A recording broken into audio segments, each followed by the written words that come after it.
Bonjour à toutes et à tous, on se retrouve aujourd'hui pour un nouvel exercice de terminale sur les matrices. Cette notion parlera plus du coup aux maths expertes, mais si vous choisissez de continuer en maths ou en sciences, elle pourra aussi vous servir.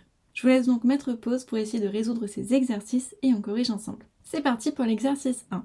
Nous avions donc à déterminer les réels x et y tels que le produit de la matrice 1, 2, 3, 4 et de la matrice x, y, moins 1, 1 nous donne moins 4, moins 2, moins 10, moins 8. On va faire un petit rappel sur les multiplications de matrices. Tout d'abord, pour multiplier deux matrices entre elles, il faut que le nombre de colonnes de la première matrice soit égal au nombre de lignes de la deuxième matrice. Ici, on a bien deux colonnes et pour deux lignes. Donc pourquoi c'est important? C'est parce qu'on va multiplier donc chaque ligne ici par chaque colonne ici. Et du coup, on doit avoir le même nombre de coefficients dans chaque ligne et dans chaque colonne ici. Donc il faut bien qu'on ait le même nombre de colonnes sur cette matrice que de lignes sur cette matrice. Donc là, par exemple, la première valeur qu'on va trouver, ça va être le produit de cette coordonnée par celle-ci, plus le produit de cette coordonnée par celle-ci. Donc en fait, on multiplie 2 à 2 les coefficients. On prend le premier de la première ligne de la première matrice fois le premier de la première colonne de la deuxième matrice. Ensuite, on prend le deuxième de la ligne fois le deuxième de la colonne, et ainsi de suite. Si on avait des matrices 3 par 3, on aurait pris le troisième de la première ligne par le troisième de la première colonne. Donc après avoir fait tous ces produits, on ajoute bien tout ce que l'on a, et après on passe du coup au coefficient suivant. Donc finalement, ça nous donne 1 que l'on multiplie par x, plus 2 que l'on multiplie par moins 1, c'est ce que l'on a ici.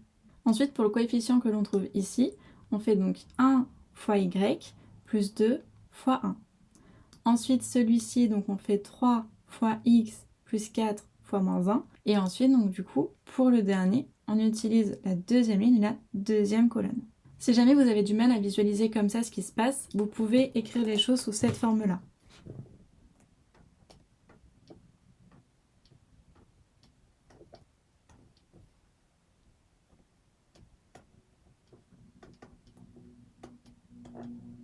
Donc écrire comme ceci et mettre le résultat ici.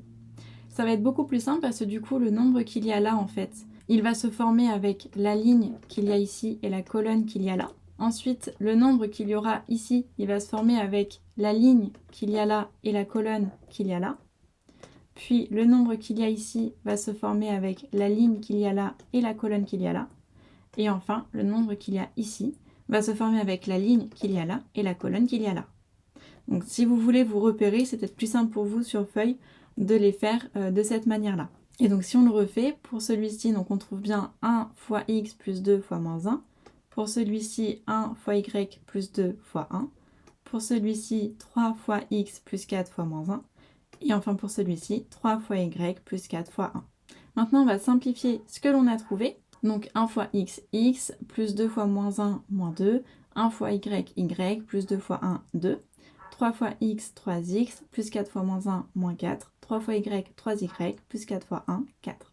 L'énoncé du coup nous donnait ceci. Donc on conclut que la matrice que l'on a trouvée ici est égale à celle-ci.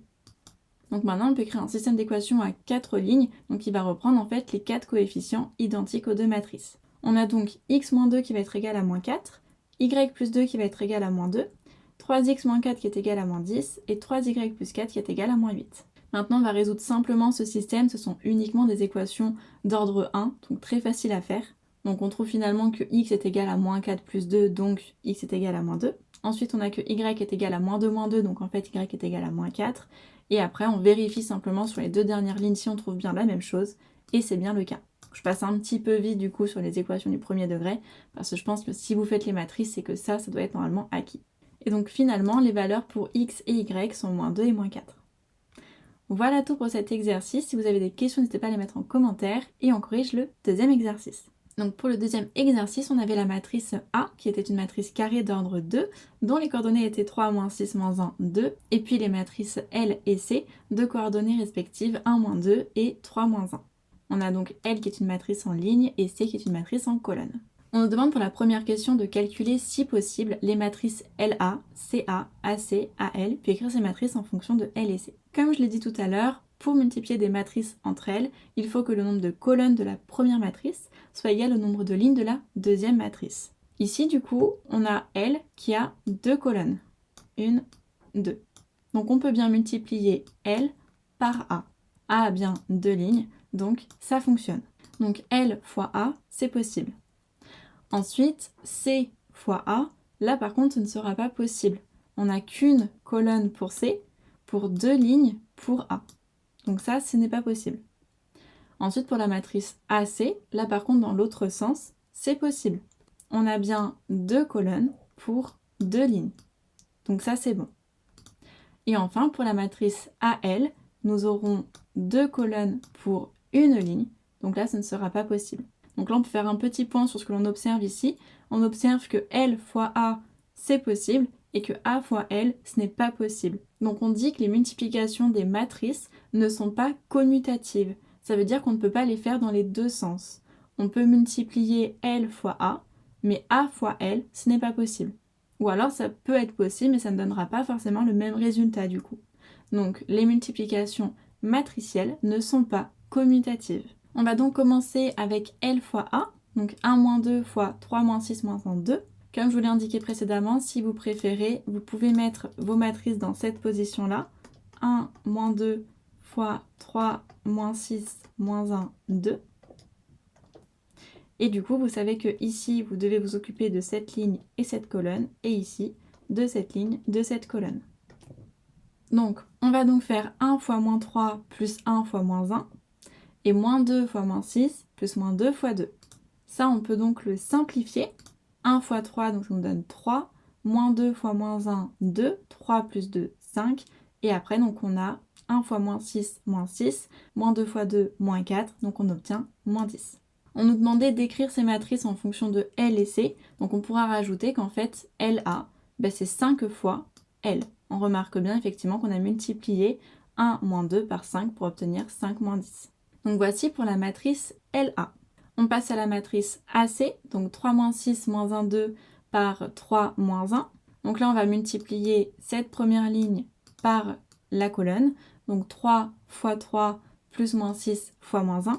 Et ensuite, on fait donc cette ligne par cette colonne, donc moins 1 fois 3 plus 2 fois moins 1. On simplifie un petit peu. 3 fois 3, ça nous fait 9. Moins 6 fois moins 1, ça nous fait 6. 9 plus 6, 15. Moins 1 fois 3, moins 3. 2 fois moins 1, moins 2. Moins 3, moins 2, moins 5. Et on trouve du coup que c'est 5 fois la matrice C. Voilà pour ces produits de matrices. Et donc pour la question 2, on demandait si la matrice A-5i est inversible ou non inversible, sachant que I, donc noté I2, et la matrice identité a 2 colonnes et 2 lignes. Donc quand on a M, une matrice qui est multipliable par I et qu'on fait M fois I, on trouve toujours le résultat M. En fait, la matrice identité, c'est un peu notre fois 1 dans les réels. Et de même, si on a M qui peut multiplier I, si on fait I fois M, alors du coup, on aura la matrice encore une fois M. Donc à noter, on le rappelle une autre fois, les produits matriciels ne sont pas commutatifs, donc effectivement, on peut très bien avoir des matrices qui peuvent multiplier I, mais ne pas être multipliées par I, et vice-versa. Pour cette question, on a une petite démonstration qui est très intéressante, mais peut-être pas toujours évidente à trouver. Donc il faut qu'on cède de AC égale 5C. On aurait aussi pu prendre LA égale 5L, peu importe. Donc AC moins 5C va nous donner la matrice nulle.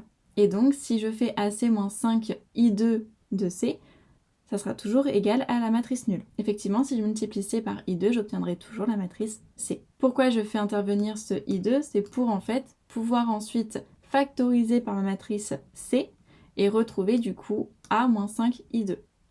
Attention pour la factorisation matricielle, il faut bien que notre C soit toujours du même côté. Là, il est toujours à gauche. Et donc, quand on va factoriser par C, il faudrait bien que ce C reste à gauche. Comme la multiplication n'est pas commutative, que l'on fasse du coup C fois A moins 5I2 ou A moins 5I2 fois C, on n'aura pas la même chose. Donc du coup, il faut bien respecter la place de notre matrice. Donc on va avoir A-5I2 fois C qui est égal à la matrice nulle. Et donc là on va continuer notre raisonnement avec une supposition. En fait on va faire un raisonnement par l'absurde. Donc on suppose que A-5I2 est inversible. Dans ce cas-là il existe forcément une matrice que l'on peut noter par exemple B et qui est l'inverse de A-5I2. Cette matrice, du coup, on va le préciser, elle est non nulle. Finalement, on a donc que B fois A-5i2 fois C est égal à B fois la matrice nulle.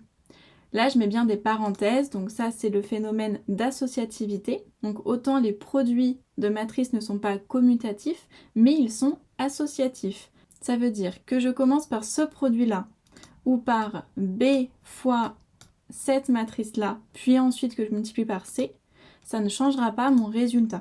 Donc on dit qu'on est associatif. Je peux en fait modifier de place mes grandes parenthèses. Donc je vais écrire que ça, c'est pareil que B fois A-5i2 fois C.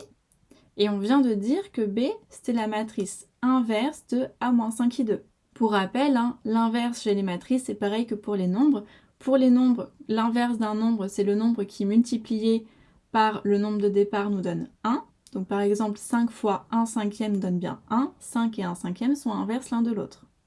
Pour les matrices, du coup, l'équivalent du 1 dans les réels, c'est la matrice identité. Donc là, si A-5i2 et B sont inverses l'un de l'autre, ça signifie que A-5i2 fois B ou B fois A-5i2 nous donne la matrice identité. Donc ceci, ça va être ma matrice identité.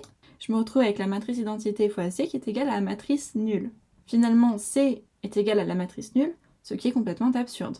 D'après l'énoncé, C est égal à 3 moins 1, donc c'est impossible. C'est absurde, donc A-5i2 n'est pas inversible. Voilà tout pour cette démonstration. Si vous avez des questions sur les matrices, sur ces exercices, ou vous voulez voir d'autres types d'exercices sur les matrices, n'hésitez pas à le mettre en commentaire et je vous dis à bientôt pour une nouvelle vidéo.